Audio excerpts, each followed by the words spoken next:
Welcome to True Basketball. Today we're going to talk about the in-season tournament and the NBA Cup, the Emirates Cup. I don't even know what the name is anymore.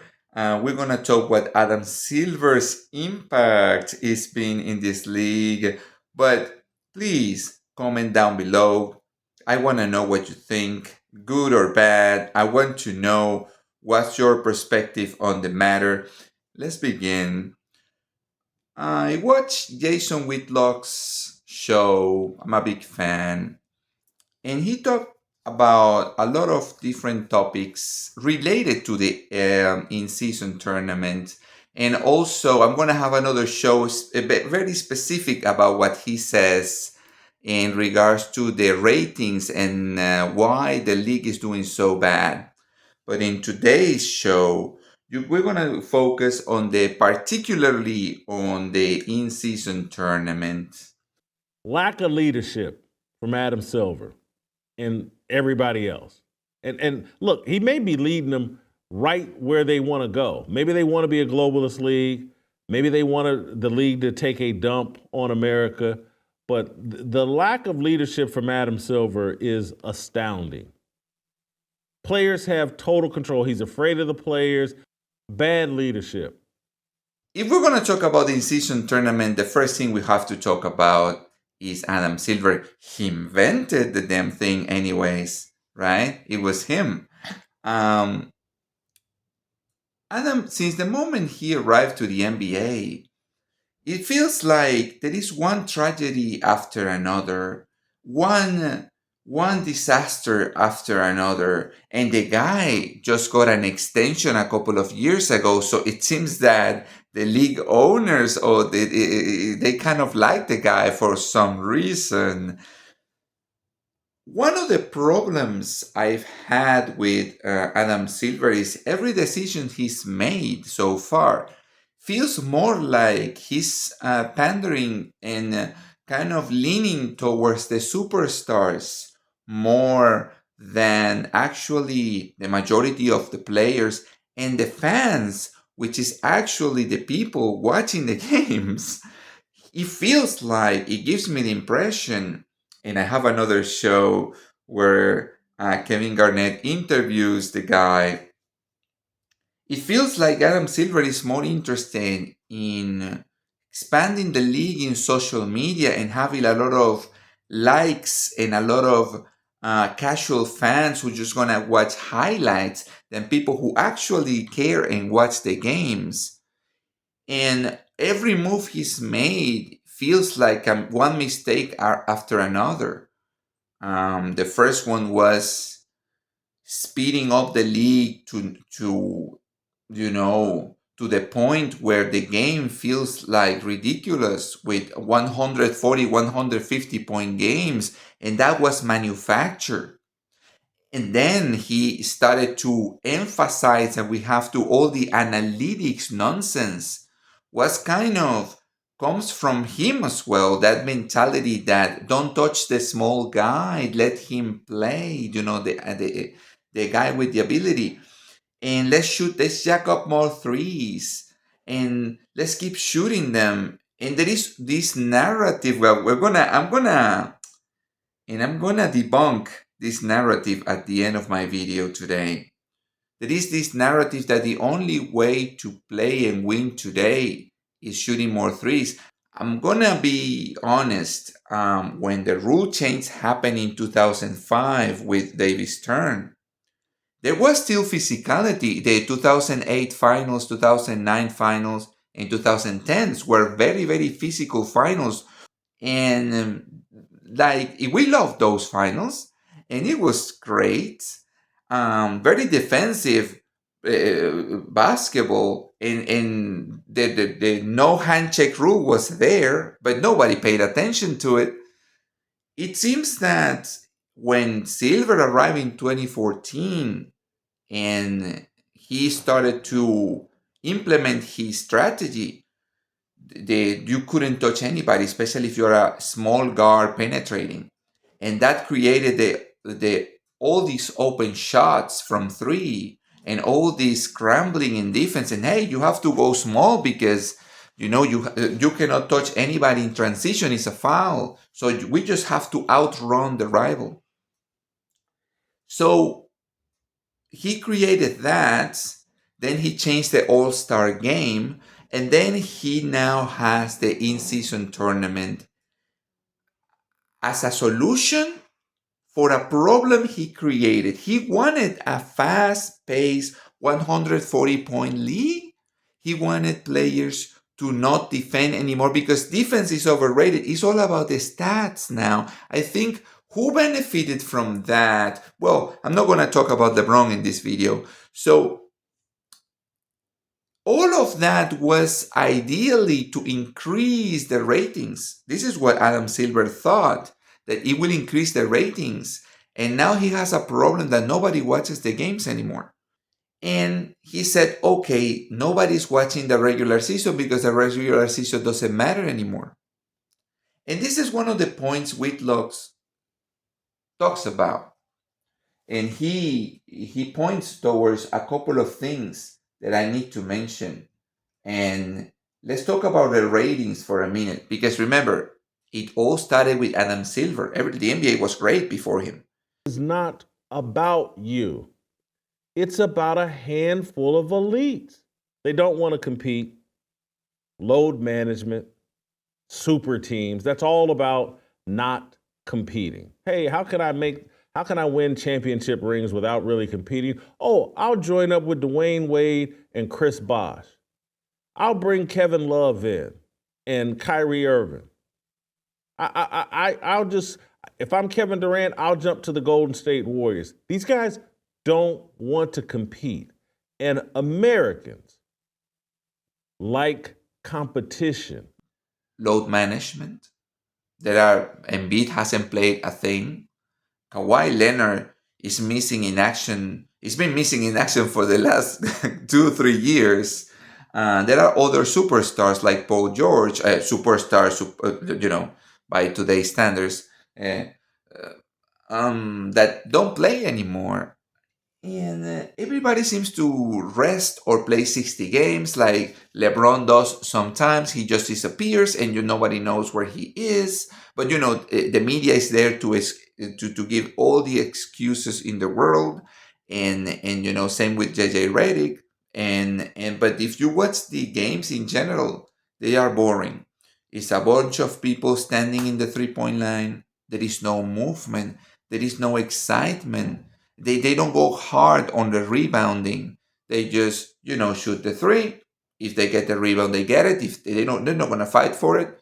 And they just go to the next, to the other side of the court, try to do as much as they can on defense, and let's keep shooting threes. That's what the league is becoming more and more. We started to see more and more today. And they keep looking for fake solutions, which is what Adam Silver did with the in-season tournament. And it's not working. It's supposedly the in-season tournament will bring people more excited to watch their regular season. Dodson, we've got Dodson here. See, nobody cares. And this is one of the problems that fake solutions end up turning into. Not the real incentive that we all want to see, which is wanting to win. The in-season tournament was not necessary. Nobody asked for it. Nobody wanted it. There was no need for an in-season tournament. The regular season was exciting the way it was. The only thing we ask is that players care about every game, play defense on every game. But there are these players like LeBron, like Kawhi Leonard, like Kevin Durant. It doesn't matter for them if they win or not. And these are some of the best players we've seen over the last couple. This is why I don't like basketball from the 2011, I would say, not till today, I would say till 2019. That decade, which is the LeBron, Durant, Curry decade, really hurt basketball. And it started with LeBron. his Miami Heat teams never really win that many games as we expected. And today we've seen um, a lack of interest from the majority of teams in whether positioning themselves better for the playoffs. Adam Silver even created the other tournament. He keeps creating tournaments that nobody cares about. He created the what's the name for that? I forgot. I even forget the names because he keeps creating these tournaments and I get them confused. Well, I'm going to focus on on the NBA Emirates NBA Cup. I'll talk about the other tournament later on. So he keeps creating things that go against competition. It's anti-American, guys. America is about competition. This is what we love about America. It is about competition and the truth. I mean, why are you here? There must be a reason for you to be here. Yes, I'm here to fight for truth and justice in the American way. This is what we want. That everybody competes, that everybody gives you the 100%, and we, the fans, will determine how good you were. Not like buying the rings, is we used to love, and I'm going to say something about why the 90s were the best. We loved Malone and Barkley. They didn't win a ring. In the 80s, Dominic Wilkins was highly, highly perceived as one of the best players. He didn't win a ring, but everybody loved them. It's not the small market teams. They play in small market teams. It's not about it. And everybody was watching. Malone and Barkley and Wilkins, they didn't win rings. Kevin Garnett was in a small market before he went to the Boston Celtics, and everybody loved Garnett, and he wasn't winning anything in Minnesota. Oh no, it's old folks, and this is what a few comments that I always get from LeBron fans.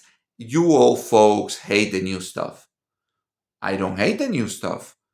Giannis is great. He's proving he's great.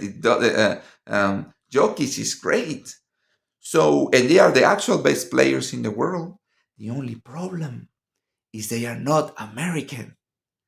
Yes, they are not American. So it has to be a problem with the way American players are brought to the league because they don't want to compete. It seems that the foreigners do want to compete, but the American players don't. And there has to be something behind the scenes happening because that's something that wasn't happening when Kobe was playing. That wasn't happening when Jordan was playing or Magic. It only happened when LeBron started to team up and create super teams. So that leads me to the in-season tournament itself. Okay, let's talk about the in-season tournament. Last year, I always had the impression that the in-season tournament was an excuse. And this is what I'm going to tell you. I don't know about this. I haven't searched about this. There is no way to know exactly if this happened. I'm just telling you what I felt and in my mind, how it felt.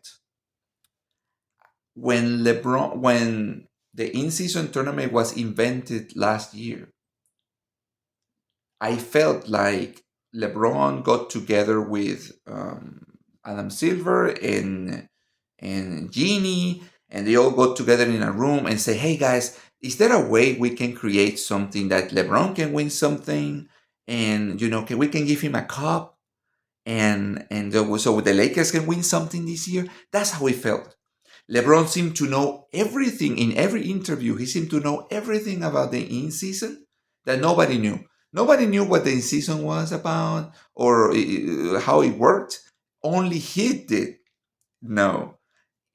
It was kind of suspicious every time they interviewed him, how confident he was and how hard they went on every in-season game when the Lakers were losing by double digits every other game. And they ended up going to the finals against the Pacers, which is not a contender. And They won the in-season tournament just to get out in the first round against the Denver Nuggets and against Jokic, who's actually the best player in the world. For those who say I don't like the present. Okay, let's compare that to Giannis's in-season NBA Cup this year. The Lakers, don't move forward. They just get eliminated very fast. And we have a finals that actually makes sense. The Thunder versus the Bucks, who are actually contenders and who have two of the best players in the world. There should be excitement. No, not at all. It seems that only me and my brother watched the game. The ratings were lower than last year by something like 30%. It seems that, and when you watch, it was in Las Vegas, and I don't know why they do it in Las Vegas. There is no enough people. It's more difficult for both fans to travel. But if you can see that the lights were off, it's because there were not enough people in the stadium. The feeling was more of this is kind of a fake thing. And yeah, well, at least we're watching something with some competition. It was competitive at the beginning. And the difference I want to talk about two big differences. And this is why I felt like the first one was to give LeBron something. The Lakers celebrated with champagne, and they poured champagne on them, and about a lot of celebration as if they won a championship of some kind. And what does Darvin Ham, the coach who won with the Lakers and is now in the Bucks, winning again? It must be nice that a coach that got fired to get a rookie coach in JJ Redick, just because JJ Redick will say whatever LeBron wants him to say. That's why Darvin Ham got fired.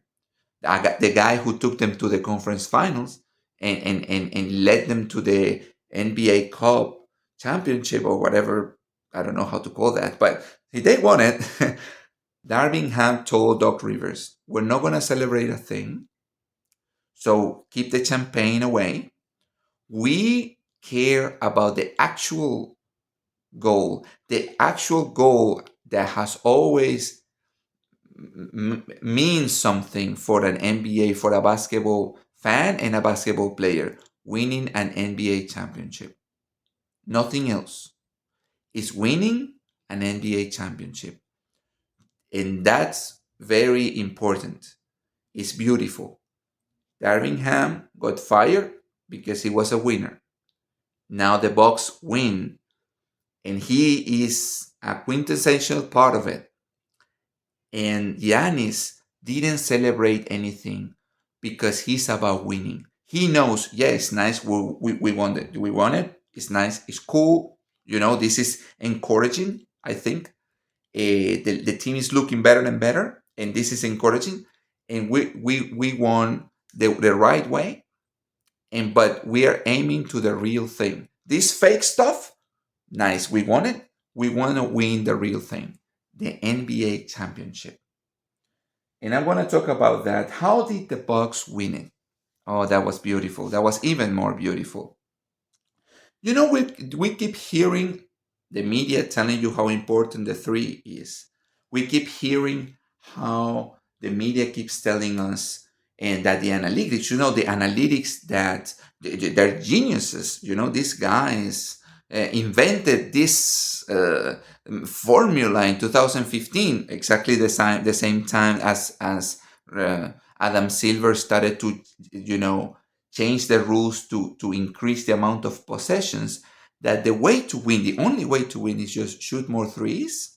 And if that fails, you keep shooting more threes. And then you shoot a little bit more, and you keep running and increase the possessions, because the amount of possessions and the three stack up, and you're going to blow the other team away with 140 points, after Darvin Ham came.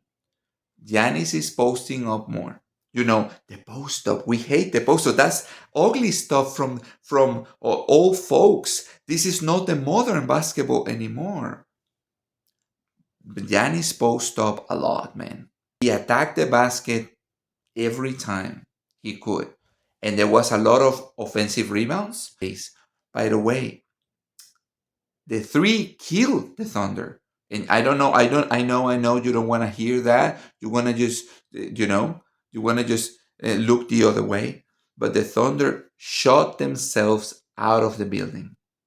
They keep shooting the three and shooting the three and shooting the three. By the way, that wasn't intentional. It was because of the Bucks defense. They closed the paint. There was nothing in the paint, and they forced them to just keep shooting quick threes. No, the Bucks went old school. Twin Tower, Giannis posting up. Either he scores in the paint or someone else scored in the paint. And when there was an open three, they took it. That's real basketball. That's efficient basketball. That's winning basketball. And that's why they didn't score 100 points. They scored 97. And that's why the score was so low. Because there were not that many possessions, guys. Today, I'm talking about today, I'm not talking about the 90s. And they won. Because if you shoot inefficient shots, and I keep shooting twos, but they are 80, 90%, I'm going to win. Threes is better than twos, but twos is better than zero. That's what Rachel Nichols used to remind us. That's why he's not working in any in the ESPN anymore. And this is why the Bucks are proving today that the three-point shooting is a lie. And that's why the Bucks mentality is about winning. And that's why they're proving the in-season tournament is fake. Please eliminate that tournament once and for all. And let's focus on the regular season. Let's focus more on actually position ourselves to win a championship.